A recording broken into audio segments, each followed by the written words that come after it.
네, 하나님 주신 놀라운 은혜가 가득하기를 간절히 축원합니다.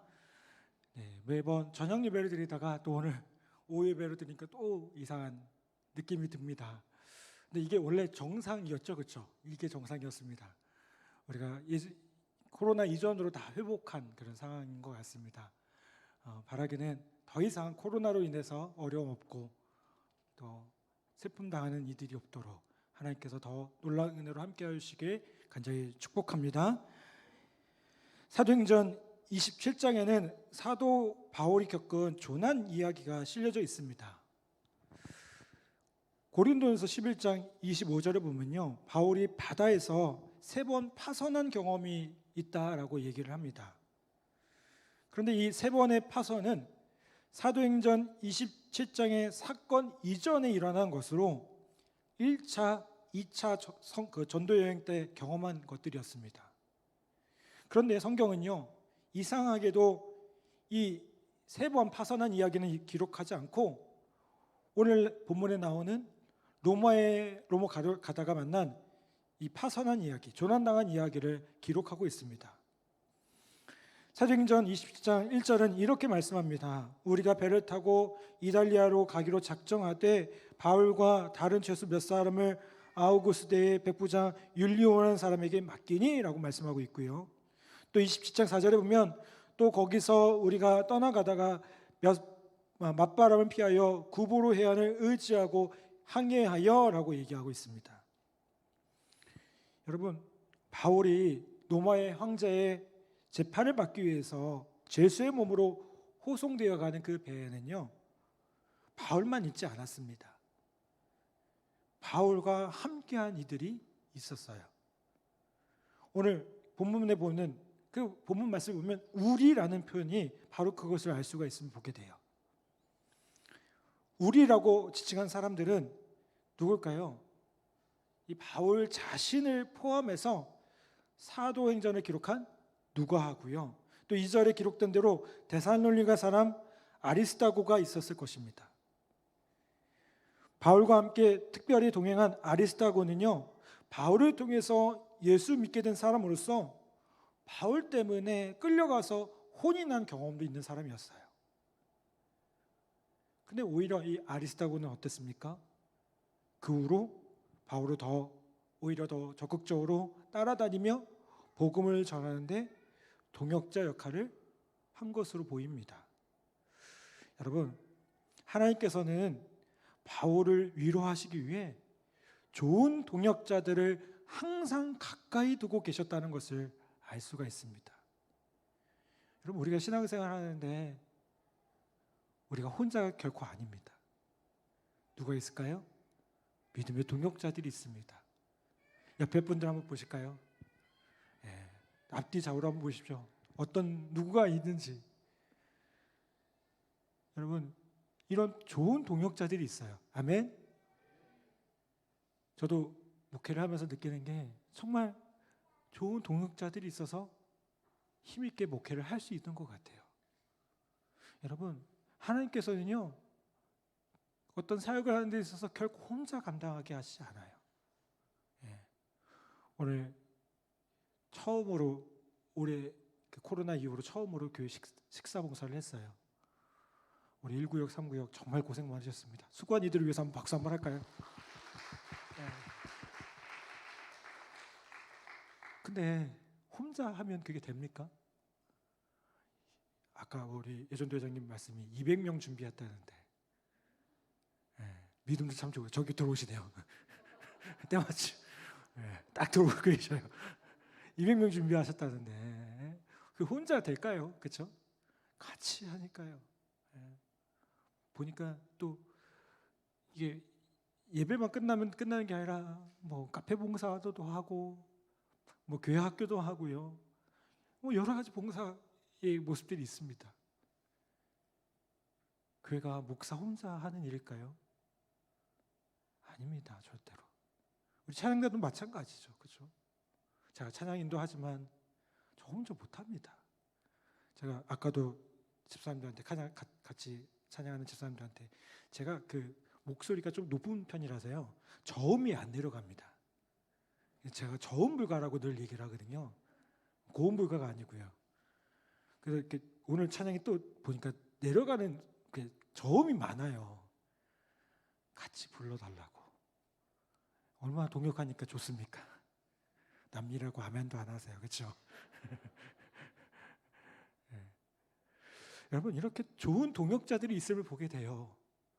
바울에게도요 이런 동역자들이 있었습니다. 바울 일행을 로마까지 인솔해 간 책임자는요 백부장 율리오라는 사람이었습니다. 이 사람은 로마 황제와 식민지에 있는 로마 군대 사이를 오가면서 중요한 임무를 담당하는 연락 장교 같은 그런 역할을 하지 않았을까라는 생각이 됩니다. 율리오의 통솔 아래 드디어 바울과 다른 제서들은요 아데라 문네로 나는 그 항구 도시로 가는 배에 오르게 됩니다. 아데라 문네로는요 지도상으로 보면 터키 끝 그리고 그리스와 맞붙은 흑해와 맞붙은 대략 머리에 그려지시나요? 네, 소아시아 끝 이렇게 우리 터키 끝 부분 있잖아요. 그리고 그리스하고 만나는 그쪽에 있는 작은 항구입니다. 아드라 문네로로 가는 백길은요 처음부터가 심상치 않았어요. 왜 그랬을까요? 이 배를 타고 가기에는 좋은 계절이 아니었기 때문에 그래요. 지금이야 어떻습니까? 뭐예요? 기술도 발달되고 큰 어려움 없이 가겠지만 이 당시만 해도 조금만 바람이 세거나 또 어려움이 만나면 배가 움직일 수 없는 상황이었죠. 이 당시가 그런 상황이었습니다. 그래서 지그재그로 돌아서 여러 날이 걸린 후에 무라성에서 머문 뒤에 이집트의 알렉산드리아에서 로마로 가는 배로 갈아타게 됩니다. 이 배는 바울을 비롯해서 276명의 승객이 탈 정도로 아주 큰 배였습니다. 276명의 승객을 태운 이 배가 여러 날 어려운 항해를 겨우 끝내고요. 디도가 한때 목회했던 그레데라는 섬의 미항에 도착하게 됩니다. 그리고 여기서 이제 사람들 사이에 여행을 계속할 것이냐를 두고 논란이 일어납니다. 이 배 최고 책임자는 누구였을까요? 네, 아까 얘기했던 백부장 율리오라는 사람이었어요. 인솔을 해갖고 가는 사람이니까요. 이 율리오가 일단 선장과 선주의 의견을 듣습니다. 선장과 선주의 의견은 뭐냐면 당장 가자였어요. 미항이라는 조그만 항구는 배를 대놓고 겨울을 보내기가 어려운 환경이었기 때문에 빨리 가자는 것이었습니다. 그래서 그들은 차라리 겨울을 보내려면 40km 떨어진 베닉스라는 항구로 가서 겨울을 보내고 이탈리아로 가자라고 주장을 한 겁니다.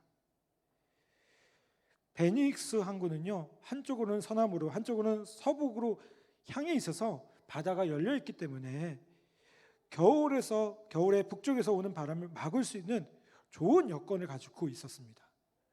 그래서 겨울을 보내기에 좋은 곳에 가서 가급적이면 이탈리아에 조금이라도 빨리 가고 싶다는 욕심 때문에 선주와 선장은 빨리 가자고 주장을 했습니다. 그런데 이 백부장 율리오가요 바울에게 호감을 갖고 있었는지 바울의 의견도 듣게 됩니다. 바울은 어떻게 했을까요? 이 항해를 반대해요. 바울 역시 어떤 사람이었습니까? 이 항해에 있어서 대단한 지식을 갖고 있는 사람이었어요. 왜요? 여러분 바울이 수년 동안 지중해 지역을 돌아다니면서 뭐 했어요? 네, 전도 여행을 했잖아요. 그렇죠? 거기서 전도를 계속했잖아요. 그러니까 지중해 백길이나 기후 이런 것들은 선장 못지않은 지식을 갖추고 있었을 거예요. 오래 다녔기 때문에. 바울이 그래서 뭐라고 얘기합니까? 배를 띄우는 것은 좋지 않다라고 얘기를 해요. 그래서 사도행전 27장 9절에 보면 여러 날이 걸려 금식하는 절기가 이미 지났으므로 항해하기가 위태한지라 바울이 그들을 권하여라고 얘기해요. 이 금식하는 절기는 유대인들이 1년에 한 번씩 대속죄일로 지키는 절기를 의미합니다. 유대 절기로요, 음력 7월 10일이라고 해요. 그런데 이게 양력으로 따지면 9월 정도 된다고 합니다. 그러면 어떨까요? 조금 있으면 뭐가 될까요? 이제 겨울이 오기 때문에 그런 시기였던 거예요. 바울이 여기서 항해 여부와 관련돼서 금식하는 절기가 지났다라고 말하는 건요, 뭐 특별한 금식하는 절기와 항해하고 무슨 관계가 있는 게 아니고요, 시기적으로 계절적으로 볼 때 위험한 시기임을 말하는 것이었습니다. 자, 이제 배를 끌고 가는 선장, 바울만한 상식이 없을 리 없었죠. 계절적인 것들 다 알고 있었을 것입니다. 그런데 선장은 무모한 항해를 하기로 합니다. 왜 그랬을까요?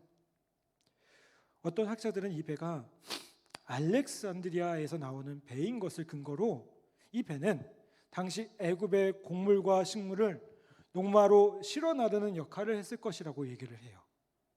그런 추측을 합니다. 알렉산드리아 항구는요, 애굽에 있는 항구로서 이탈리아 사람들이 먹고 마시는 곡물과 식물이 유통되는 곳이었습니다. 자, 그러면 이 배에도 뭐가 가득했을까요? 곡물이 가득 있었을 거예요.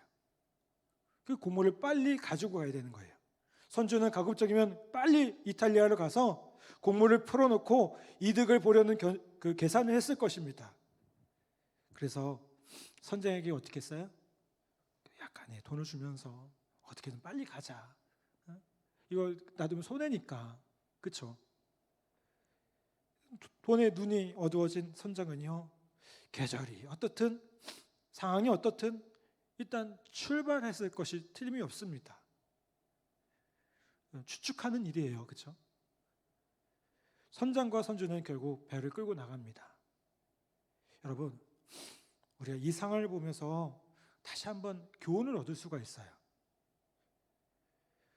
돈에 눈이 어두워서, 이익에 눈이 어두워서 함부로 위험한 행동을 하는 것은요, 하나님께서 막으셔요. 여러분, 이 선주는 어떻게 됐을까요? 홀딱 망하게 돼요. 곡물도 없어지고 배도 없어져요. 이 배가 파손되잖아요. 여러분, 인간은요, 항상 이렇게 어리석은 데가 있음을 보게 돼요. 여러분, 바울에게는요, 믿음을 가지고 무모하게 행동할 수 있는 요인이 있었습니다. 어떤 믿음이 있었을까요? 배가 부서져도 자신은 고래등이라도 타고 나갈 것이라는 믿음, 혹은 자신이 배를 탄 이상 모두가 안전할 테니 걱정하지 말라고 얼마든지 주장할 수 있었어요. 그런데 바울은 뭐라고 얘기합니까? 이거 지금 이 시기적으로 안 좋으니까 그 무모한 행동 하지 말고 과학적으로 문제를 다루자고 얘기를 해요. 때가 좋지 않으니까 나가지 말자고 얘기한 거예요. 여러분, 가끔 보면요, 믿음 좋다는 사람들 가운데 상식이나 과학을 무시하고 믿음을 내세우며 행동하는 분들이 계셔요. 잘 들어보세요. 예수 믿으면 무슨 병이라도 나으니까 아무리 아파도 병원에 가지 않는 분들도 계셔요. 여러분, 그게 맞습니까? 예수 믿으면 병이 안 찾아옵니까? 여러분, 믿음이 좋으면 무모하게 행동해도 하나님께서 응답하실까요? 여러분, 그거 잘못된 생각입니다. 바울이 그렇게 하지 않았어요. 우리가 무슨 일을 할 때 항상 믿음을 갖는 것은 좋지만 쓸데없는 믿음의 모험을 하는 것은요, 근본적으로 생각해 보셔야 돼요. 아스피린 하나를 먹으면 나을 병을 가지고 기도만 하고 고생하고 땀을 뻘뻘 흘리는 사람이 있어요. 그러면 하나님이 아픈 곳을 좀 고쳐주시는데 안 고쳐주시죠. 여러분, 솔직히 말하면요, 바울 당시에 아스피린이 있었다면 바울이 그냥 그 아스피린 안 들고 다녔겠어요? 전 들고 다녔을 것 같아요. 그거 먹고 안 아픈 게 낫지. 여러분, 하나님께서 지키라고 해서 하는 것은 지키되 위험하다고 하는 것은 피해야 하고요. 좋지 않은 계절에는 배를 몰고 나가야 되지 않고요. 그렇죠? 눈이 와서 미끄러울 때는 어떻게 돼요? 차를 몰고 나가지 않는 게 맞아요. 제가 전방에 근무하다 보니까요. 겨울이 되면 눈이 많이 와요. 미끄러져요. 근데 주일이잖아요. 주일에 또 어떨 땐 예배를 드려야 될 때가 있거든요. 예하 부대 또 가서. 지금 저희 이 교회처럼 한 곳에서만 예배 드리지 않고요. 여러 부대를 제가 다니면서 교회 예배를 드렸는데 제가 한 번은 눈이 너무 많이 와서 못 가겠다고 전화를 했어요. 그 부대에다가. 근데 되게 그분 받으신 분이 서운한 듯한 마음을 주시는 거예요. 말을 하시는 거예요. 목사님, 눈이 너무 많이 왔어요. 위험해요. 제가 가는 게 맞을까요? 근데 그분은 약간 저를 믿음 없는 목사처럼 보시더라고요.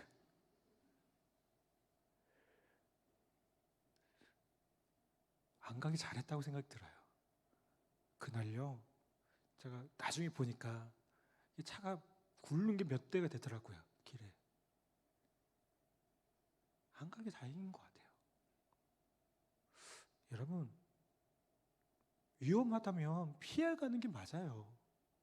아멘? 그거하고 믿음하고 무슨 상관이 있어요? 네. 아프면 병원 가셔야죠. 아니, 왜 아픈데 병원을 안 가세요? 네. 여러분, 하나님께서 하실 역할이 분명히 있고요. 우리가 할 수 있는 역할이 분명히 있습니다. 네. 학위과정 이번 주 시험 기간 기말고사잖아요. 공부 안 하고 하나님께서 다 맞게 해주실 거야. 좋은 성적 주실 거야. 그럴까요? 안 해보세요. 하나님께서 좋은 성적 주시나. 아니요. 하실 건 하셔야죠. 인간의 노력에서 하실 건 하셔야 돼요. 그게 합리적인 거 아니겠습니까? 그게 합리적인 믿음 아니겠습니까? 왜 상식적인 것도 믿음이라는 것을 통해서 그것을 안 하려고 합니까? 여러분, 다시 한번 오늘 이 바울의 모습들을 한번 우리가 다시 한번 기억하기를 간절히 바랍니다. 선장의 말대로 배를 몰고 나갑니다. 뭘 만나요? 유라굴로 광풍을 만납니다. 그리고 이 유라굴로로 인해서 배가 어려움에 처하게 됩니다. 유라굴로는요, 북동쪽에서 갑자기 불어닥치는 큰 태풍을 가리키는 말입니다. 얼마나 바람이 거셌는지요, 얼마 지나지 않아서 배는 선장의 손을 떠나고 말았습니다. 선장이 컨트롤할 수 없는 상황에 이르게 됐어요. 배가 얼마나 급한 상황에 빠지게 되었는지 파도에 배가 부서지는 것을 막기 위해서 구명선을 끌어당겨서 배 위에다 올려놓고는요, 밧줄을 가지고 배를 사방으로 돌아다니면서 다 묶게 됩니다. 나중에는 상황이 여의치 않으니까 바다에 짐을 다 버리고요, 연장도 다 버리게 돼요. 20절에 보니까 이렇게 말씀해요. 여러 날 동안 해도 별로 보이지 않고 큰 광풍이 그대로 있음에 구원의 여망마저 없어졌더라. 여러분, 그 폭풍 가운데, 그 바다 가운데 있는 사람들은요, 어떻게 됐을까요? 소망을 잃어버렸어요. 구원의 여망마저 잊어버렸어요. 여러분, 그 상황을 한번 상상해 보십시오. 그 상황에서 인간의 능력, 인간의 지위가 무슨 소용있겠습니까? 아무것도 아닙니다. 모두가 똑같은 존재들입니다. 죽음 앞에서 부들부들 떠는 가랑이 같은 존재로 다 변해버리고 말았어요. 아무것도 없었습니다. 네, 이런 상황에서 하나님의 사람 바울이 일어나게 됩니다. 그리고 절망 가운데 섭니다. 여러분, 절망의 상황에서 예수 믿는 사람들은요, 두 가지 중에 하나는 해야 돼요. 첫 번째로는 시편 50편 15절에 보면 뭐라고 말씀합니까? 환난 날에 나를 부르라. 내가 너를 건지리니 내가 나를 영화롭게 하리라. 아멘. 이 말씀 붙들고요, 하나님의 도움으로 위기를 벗어날 수 있다는 강한 신념으로요, 모든 사람들을 위로할 수 있어야 돼요. 그런 역할을 해야 돼요. 두 번째로는요, 도무지 살아날 가망이 없을 때 그때 뭐 해야 될까요? 마지막으로 복음을 전하는 거예요. 손양원 목사님이 이제 마지막 공산당에게 끌려가는 그 모습 가운데 보면요, 그 죽음에 행진하면서 힘없는 소리라도 그들에게 예수 믿으라고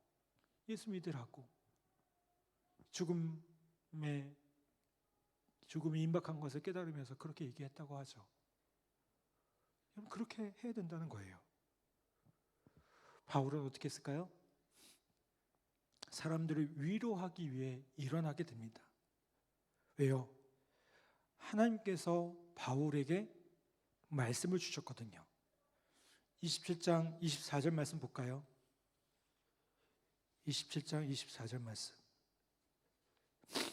우리 같이 한번 봉독해 보겠습니다. 시작. 바울아, 두려워하지 말라. 내가 가이사 앞에 서야 하겠고 또 하나님께서 너와 함께 행하게 하는 자를 다 내게 주셨다 하였으니. 아멘. 바울아, 두려워하지 말라. 내가 가이사 앞에 서야 하겠고 또 하나님께서 너와 함께 항해하는 자를 다 내게 주셨다 하셨으니. 여러분, 바울은요, 주님이 주신 이 메시지를 가지고요, 가만히 있을 수가 없었습니다. 그래서 일어났어요. 일어나서 모든 사람들에게 하나님의 위로를 전합니다. 그리고 바울은 밀 볶은 것을 들고 또 떡을 들고 하나님께 감사를 드린 후에 그것을 나눠주면서 빨리 먹고 힘을 얻으라고 격려를 했어요.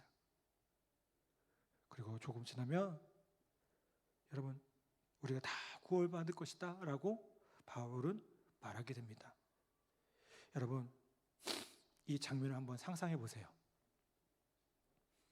어떤 상황이었습니까?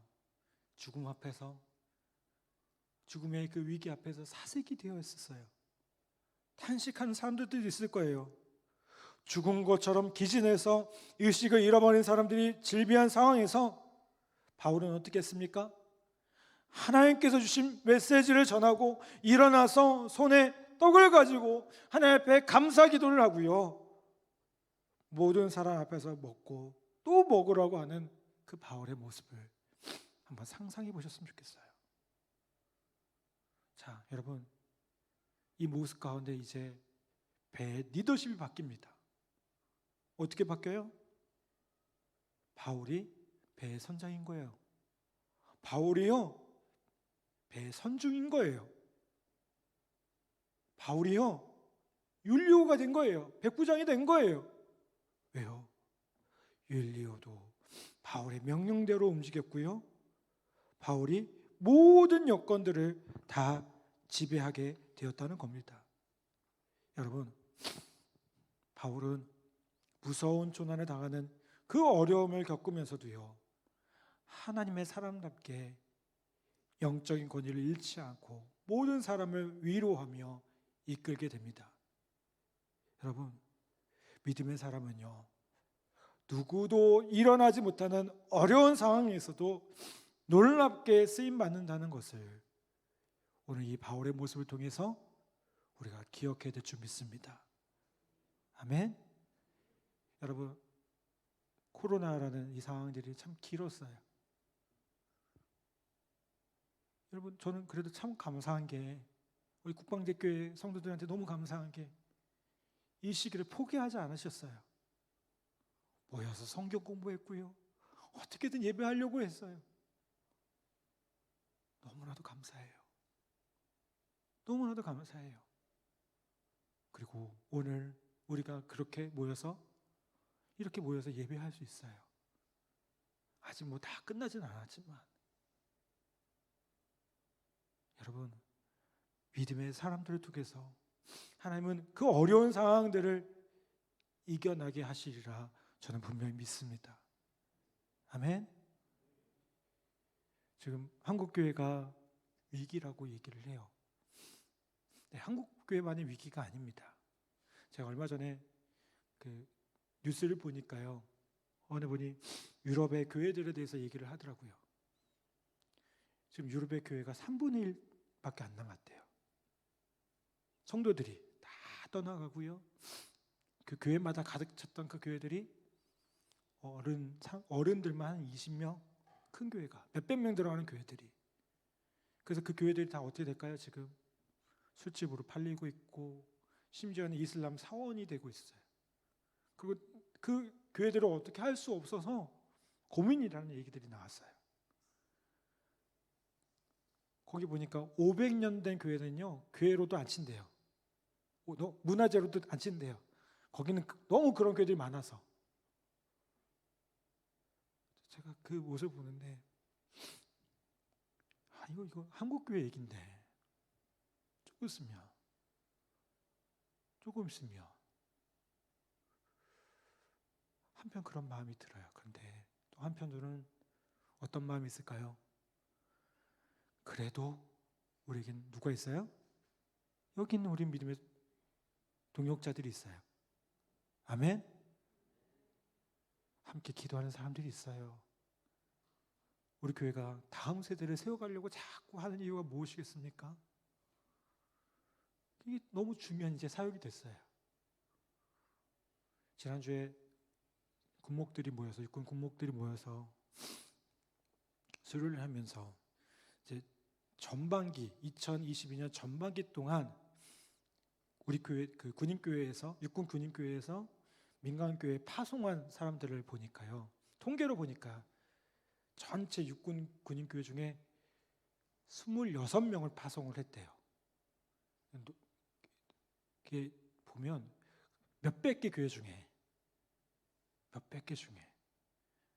민간교회로 이제 오늘 저런 전역합니다 하는 그런 형제들 이렇게 인수인간 상황이 26명밖에 안 된대요. 군목들이 되게 심각하게 느끼고 있어요. 그런데 여러분, 이런 심각한 상황에서도 우리는 어떻게 됩니까? 오늘 이 바울처럼 다시 한번 희망을 갖고 그 희망을 선포하는 일에 우리가 서야 될 줄 분명히 믿습니다. 여러분, 하나님께서는 이 어려운 상황 가운데 분명히 우리들을 사용하실 줄 믿습니다. 우리 교회를 사용하실 줄 믿습니다. 하나님께서는 이 모든 것들을 통해서 더 크게 우리를 이용하실 줄 분명히 믿습니다. 여러분, 그 유라굴로 강풍 속에서 다른 사람들은 아무것도 할 수 없었어요. 그런데 믿음의 사람은 할 수 있었어요. 우리 너무나 잘 아는 빌립보서 4장 13절 말씀, 내게 능력 주셔서 내가 모든 것을 할 수 있습니다. 그 말씀이 어떻게 나올까요? 바로 그런 상황이기 때문에. 여러분, 오늘 우리에게 능력 주실 때 아무리 어려운 상황 속에서도 우리로 하여금 감당하게 하시는 귀한 은혜가 있을 줄 믿습니다. 이 놀라운 은혜가 우리 안에 가득하기를 주님의 힘으로 간절히 축복합니다.